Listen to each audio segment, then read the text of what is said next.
I got a crazy Arizona mob story question for you. You may or may not even know this. There was a restaurant in Arizona back in the day.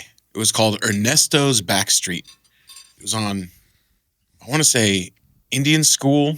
Now, the maitre d' got caught up in something. I don't know what happened. But apparently the maitre d' at this restaurant got thrown in a van, and they took him out somewhere in Phoenix over in a canal near 56th Street and Indian School, between Camelback and Indian School. And they took care of him, and they threw him in this canal. And apparently that was the inspiration from the story of Casino, where they take Joe Pesci's character and his brother out to the cornfield. And apparently that was the inspiration for that. Have you heard any of this before? The maitre d' from Ernesto's Backstreet? Okay, because that's like one of the more famous ones that I was told from when I was a young kid and then heard growing up. I did hear a story about a maitre d' getting clipped. You're talking about Indian School and like 36th Street in the gas lamp little shopping center there. Right there around the corner. Yeah, it was called Ernesto's Backstreet. Great restaurant back in the day. People loved the restaurant. But apparently the maitre d' got wrapped up. I opened a restaurant there back in, before I went to jail this time around. 2018. Okay. I opened the restaurant in that same shopping center. In that same shopping center? No. Is this him? Is this the maitre d'? Oh, man, there he is. That's what I'm saying. You got to be careful around here because they'll find... Oh, man, that poor guy. So and the reason I ask is I wondered, what's the story behind it? Like, I wonder what the hell happened. And so you have no knowledge about what happened. No, but I had heard, I got a lot of friends from Chicago. I had heard that story. That it was a connected place with the outfit. There's a lot of Chicago guys would come out here, Slain maitre d' was witness. Oh, so he was a witness. Okay. Wow. I guess he pissed off somebody. Or they're worried about him, whatever. But yeah, I heard that. That's like a classic Arizona mob. We had a couple mob incidents out here. They say back in the day, There was a news reporter they blew his car up or something. I'd never heard that one. Yeah, that's a big one. Wow. So there's the story right there. 73-year-old Phoenix maitre d', gangland style last weekend. So when was this? What year was this, I wonder? Meatballs are good, right? Yeah, this is good. Really good sandwiches, man. Wow. There was a news reporter out here. I think the only one that got blown up in a car or something. It's a mob hit. His name was Don Bolles or something like that. Yeah. But if you read about it, it was a big deal. It still is till today. Wow. Arizona Republic reporter. And they killed him. They put a car bomb on him. Jesus. Well, I wonder because that happens in Casino too. And I wonder if that was also part of the inspiration for that. I heard that they drew some of these stories. Obviously, it's not a one-to-one story from some of these situations, but just the idea of the car bombing and the guy going in the canal. Obviously, they made it cornfields, but... Really, I think the inspiration for Casino was everything with Vegas, Yeah. Then they got a couple of guys that helped them make the movie and stuff. But yeah, you'll see a lot of things in the movies that are similar to like real-life incidents, But again, what they'll do is, they'll embellish a lot because it's Hollywood, It's like that's entertainment.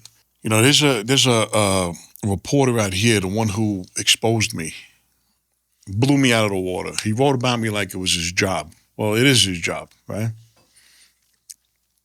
I don't know if we should pull him up, but he got so dramatic. See, like this Don Bolles incident with the Arizona Republic reporter? His name is Robert Anglen. He works for the Arizona Republic. I don't know if he still works there. But this guy. What was his problem?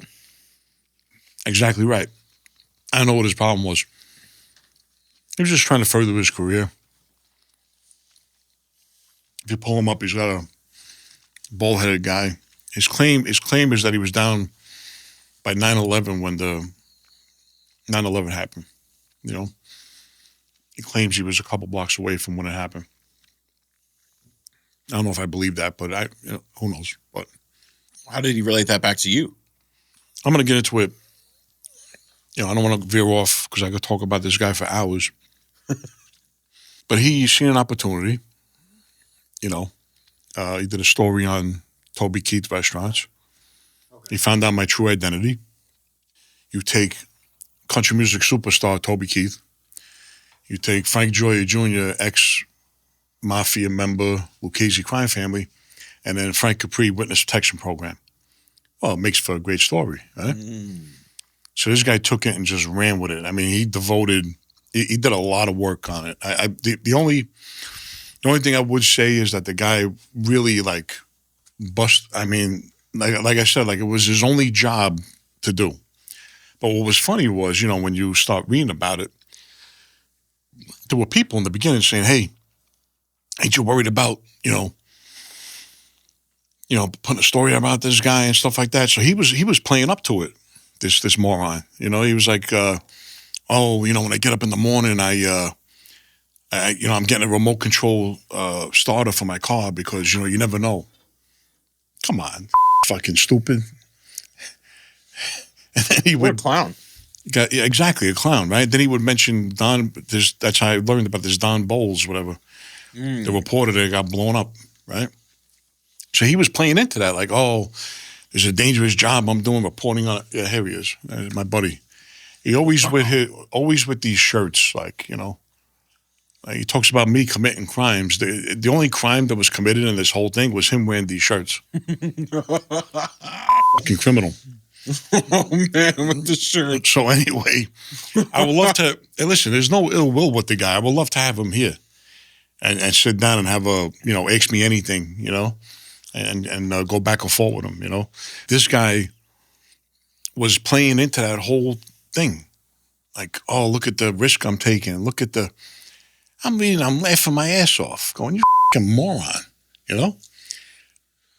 All for clicks, huh? And when was this exactly? When was this, roughly? 2017. It's not that long ago. When it hit the paper. Yeah, about 10 years ago. Wow. You ever hear the expression? When somebody tries to make a mountain out of a molehill? How do they say that? Oh, yeah. Yeah. Right? Or they say, oh, they made such a big deal of it, they made a federal case out of it. Right. That's exactly what they did. So was there any repercussions from his articles back to you? Oh, yeah. He kept putting me in the paper. Get the papers from... right, yeah. Gotta get the paper. Yeah. I believe what had happened was the Arizona Republic is tied to the USA Today. He could easily print in the USA Today. I hit the front page of the USA Today 11 times throughout, a couple of years. I remember one time I was going to Chicago in the airport, and I'm going to get the paper, something to read when you go on the plane. Yeah. And there I am on the front page. No shit. Then I get on the plane, and a lady sitting next to me recognizes me. From the article? From the article. No shit. Yeah. But any other legal not to get into the whole story, but I really believe what happened was he kept printing because he's an investigative reporter. And, some overzealous prosecutor, which I'll talk about later on when I'm off probation, picks up the newspaper and looks and goes, oh, I like to do this case because I want my name in the paper. Right. You understand? Everybody's trying to go on the bandwagon.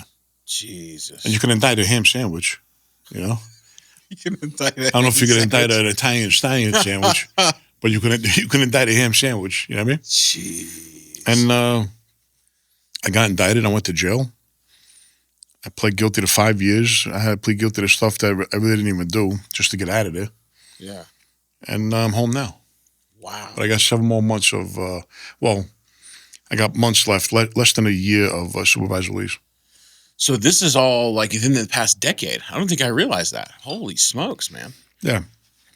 Wow. All because of that reporter. And you'd still have him here. Yeah, why not? Yeah. Yeah, why not? Oh, man. I wonder if he would do that. I think we should hit him up. Maybe you should. We should hit him up and see if he'd be down. That's, wow, what a story, man. That's unbelievable. The gall of him to do it. But you're right. I mean, that's his job. That's what he's supposed to do. It's his job. He seen an opportunity. He tried to take advantage. He took full advantage of it. But Yeah, definitely. Thanks. Wow. So Now, what you had? back You in had, the day, you had half hot, half cold. yeah, one hot, one cold. Yeah, I like the cold one the best, man. That Good, sandwich, man. I've never seen an Italian sandwich like that. I know he puts a half a pound of meat in there. Yeah, that's the best Italian sandwich I've had out here. 100%. For the people that know your outro, the outro music that I had on the podcast, where you see all those key words, like you hit everything: soprano, prosciutto, Yeah, gabagoon, prosciutto, yeah, big truck soprano, right? Yes, the lyrics yes. and everything. That was ramen that did that. Yeah, but you man. hit every, all the notes, all the key words. I was inspired, man. Well, it's crazy because those are some of my favorite movies. I think I'm just enamored with it. I mean, I grew up listening to hip hop, and Biggie Smalls, Tupac, Dr. Dre, all those guys. And so I grew up in the 90s listening to those guys. And then, my dad was also, I think, a little enamored with that stuff. And he would take us to all those movies. I mean, we were front and center, every movie, Goodfellas, doesn't matter, Casino, all of them, front and center, every movie, just going to the theater to see it and check it out. Goodfellas is really mainly about the Lucchese family. It was about one faction of the Lucchese family. Oh, wow. I don't think I knew that. In Canarsie, Brooklyn, yeah. So, and the Casino was the outfit. Okay. I'm trying to think of some other movies. To me, the best ones are Godfather 1 and 2. Okay. Is that the most realistic? What's the most realistic mob movie out there? Closest to how he is? Good question. I'd say 1, 2, and Godfather 1, Godfather 2, and I'd say Goodfellas. Goodfellas? Wow. Yeah. What did you think of the movie The Irishman? Did you think that was... Obviously, some of it was like a surmised story. He had to take, part of the story and make it up. Yeah, I mean, look, the how you call cinematography? it? Yeah, the cinematography and the production and everything else was top notch, obviously, right? Yeah. The actors were good. But I think, I know a lot of it was BS, was bullshit. Yeah. Because that Irishman didn't kill Joe Gallo, that's for sure. Okay. Wow. That's in my neighborhood. So people that are in the know. If you know, you know. Right.